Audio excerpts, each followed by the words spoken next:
MUDA site ಹಗರಣದಲ್ಲಿ CM ವಿರುದ್ಧ ಈಗ ಆಲ್ರೆಡಿ ಎಫ್ಐಆರ್ ಆಗಿದೆ. ಸಿಎಂ ಸಿದ್ದರಾಮಯ್ಯ ವಿರುದ್ಧ ನಾಳೆಯಿಂದ ತನಿಖೆ ಶುರುವಾಗುತ್ತೆ.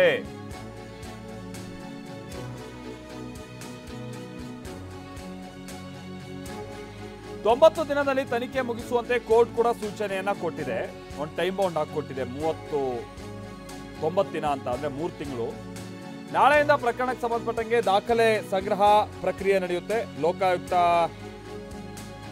ಎಫ್ಐಆರ್ ಆದಂತ ಬಳಿಕ ಈಗ ಸಿಎಂಗೆ ಮತ್ತೊಂದು ಸಂಕಷ್ಟ ಅಂತ ಅಂದ್ರೆ ಇಡಿಗೂ ಕೂಡ ಸ್ನೇಹಮಯಿ ಕೃಷ್ಣ ದೂರನ್ನ ಕೊಟ್ಟಿದ್ದಾರೆ.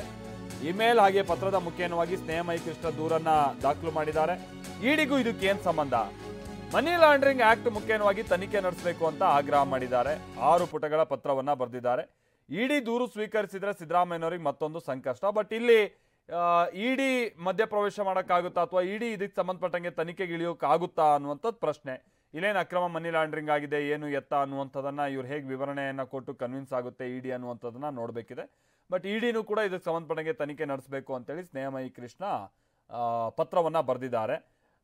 ಅದಾದ ನಂತರ ಈಗ ಸಿಬಿಐ ವಿಚಾರವಾಗಿ ಕೋರ್ಟ್ಗೆ ಹೋಗ್ತೀವಿ, ಸಿಬಿಐ ಇನ್ವೆಸ್ಟಿಗೇಷನ್ ಆಗಬೇಕು ಅನ್ನುವಂಥ ನಿಟ್ಟಿನಲ್ಲೂ ಕೂಡ ದೂರುದಾರರೆಲ್ಲ ಹೇಳ್ತಾ ಇದ್ದಾರೆ. ಬಟ್ ಸುಲಭವಾಗಿ ನೇರ ಸಿಬಿಐ ರಾಜ್ಯಕ್ಕೆ ಎಂಟ್ರಿ ಕೊಡುವಂಥ ನಿಟ್ಟಿನಲ್ಲಿ ಈಗ ಸರ್ಕಾರ ಮಾಡಿರುವಂಥ ನಿಯಮಗಳ ಬದಲಾವಣೆ ಏನಿದೆ ಇದು ಸ್ವಲ್ಪ ತೊಡಕಾಗ್ಬೋದು.